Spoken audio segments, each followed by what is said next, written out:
Moorpark. I apologize. I didn't realize I was a little bit late, but it was further than I thought. But I'm here, so let's just rock some poems and we can talk a little bit and talk about poetry, Holly, whatever you guys want to talk about. This poet speaks even when I'm not spoken to. My goal is hopefully to have broken through the barriers between what is true and what is make-believe, because the truth in the poems that I make up may just make you see things more clearly.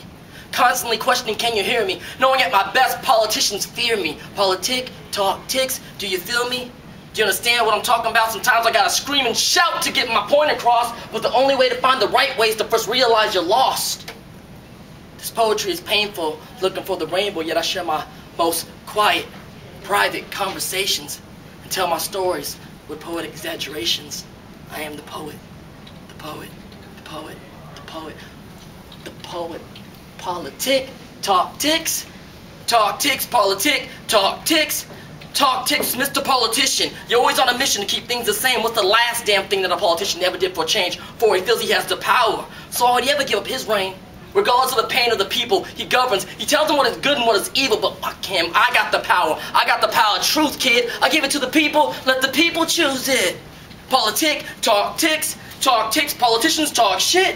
As this poet rips, talk tick. Politicians make laws, talk shit. The only law I ever saw was the one to keep me poor and the one to keep them rich. Talk tick. How can a bunch of fat white guys tell me what is right and wrong after all of their lies? Never once they admit to stealing this land from the Indian man, and never once did they apologize. So in my eyes, I see politic, talk ticks, politicians talk shit.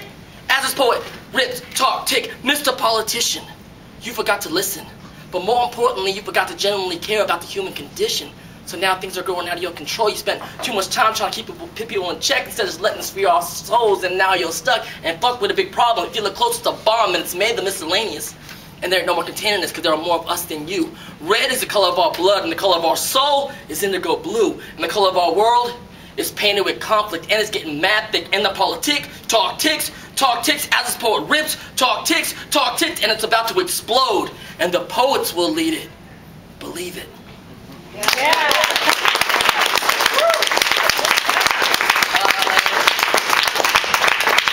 Keep rocking poems, you know, to all the courageous poets that came out. Sometimes fluorescent lighting is not the best mood, but we're gonna keep rocking with it.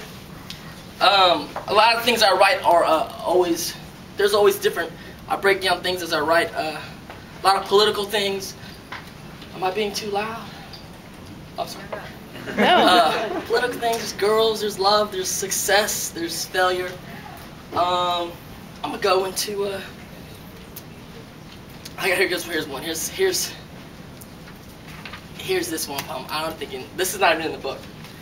This is it's not even titled yet. It goes like this. Where are you from? Well, that's a loaded question. See, me, I grew up in a blue-collar town, simply meaning the blacks and the browns, and me being of that category, plus my pops made less than 40, way less than 40. G's a year, it's clear to see that me, I be, well, we blue-collar. Better yet, broke most of the time, even better poor, but when you're young and you're poor, you don't know that you're poor. It never occurs to you that you don't have a bed, everyone sleeps on the floor. 18 in one house, one bathroom, someone always knocking on the door. But at least it was fun. But let me digress and get back to where we started. Where are you from? See, where I'm from, there are cops and gangsters, also known as gangbangers. Not unlike the cops and robbers of the movies, but unlike the movies, it's not so black and white. There are areas of gray, and that is to say, it is hard to distinguish the feeling between being pulled over by a cop and hit up by a gangster. Both invoke a little bit of pain in the pit of your stomach. I think it's anger masked by shame, but maybe I'm getting ahead of myself. Let me explain. Followed by a cop. Follow 6 blocks. Pulled over by a cop, he looks at you as if you are a mark. Where are you from? He does not wait for your reply. Instead, he accuses you as you reply. You're from the east side. No, sir. Bow your head, don't look him in the eye. It's embarrassing sitting on the curb as the cars drive by, but when you're from where I'm from, that's just another part of your life. Now, when it comes to the gangbanger, all you got to be is a stranger. When he asks you where you from, you can feel it laced with danger. Now you're playing with death, so watch what you say next. So don't claim the east, don't claim the west. Matter of fact, same rules apply. Bow your head, don't look him in the eye. Man, I ain't from nowhere, I'm just some guy. But see, he too sees you as a mark, but they don't really see you, your face or your heart. All they see are marks. But me being me, I got a few tricks up my sleeve. Fucked up situations, I've gotten out of a few of those by simply picking my nose. No, check it. Check it. When I'm being followed by a cop and feel the heat of his eyes, or a Regal filled with gangsters pulls up next to my side, I pretend I don't see them, and I casually try to pick a booger from my nose. And for a instant, a moment, I am exposed to be a man, not a mark, a human being just like you.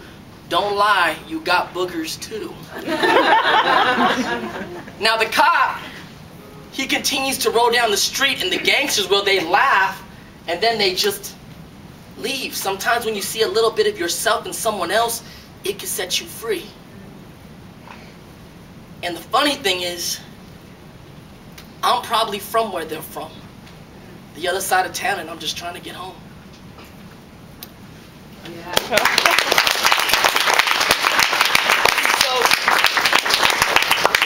For all the poets that have been writing poetry, I've been writing poetry since, I think really 15, and I'm 34 now. And in high school, I've been an actor my whole life. A teacher, a mentor of mine at that time, turned me on to a poet named Charles Bukowski.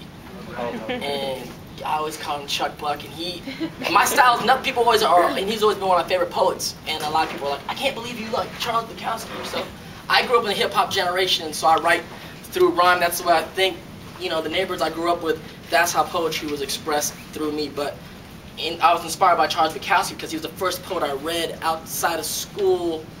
I mean, as much as I've learned to love Shakespeare, and I've learned to love cats that were maybe a little bit more than I was thinking at the time, Charles Bukowski I was from a place called Paramount. He was from a place called San Pedro, which was not very far from where I lived. And his poems, he just described the world around him. And that was very inspiring to me because we all live lives and we all see things. And that's kind of how I started writing poems. And of course, around 15, you fall in love for the first time. Girls, is everything, life, everything to write about. And also 15 is when I did the movie Hook. Success in Hollywood, and it was just a very turbulent time in my life, and poetry was a good way to express it. When I graduated high school, I created a place called DPL, Dante's Poetry Lounge, which became The Poetry Lounge, which became the inspiration for Def Poetry Jam on HBO. And, I'm the founder of the Poetry Lounge, and credited in the LA Times as being one of the guy, if not one of the guys, that brought poetry back to LA in the early 90s. And so our crew of poets, I guess, were very influential at that time. And it's kind of weird because as a young artist, you don't really think of yourself in that way. You're just trying to do your work or say what you want to say, and you keep writing. But poetry has been a very, big thing in my life, and it's, I just will encourage the people to keep writing and keep expressing the world you see. And that's all. I started this place, DPL, the Poetry Lounge, is a very simple place where it was just friends getting together and friends of friends sharing stories through verse. And this is at your home. But yeah, well, it started at my home, and it went from theater to theater and restaurant to restaurant. No matter where we went, it was just so many people came. It was always packed.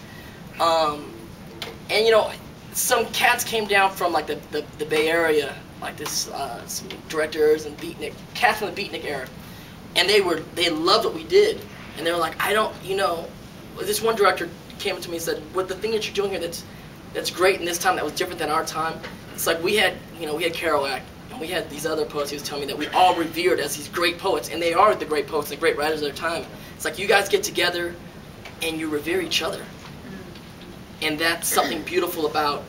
I always encourage, it's not about, it's not masters and not masters. It's just people telling stories, and, maybe some are better, some are, not as savvy at performing or writing, but everyone's story has value.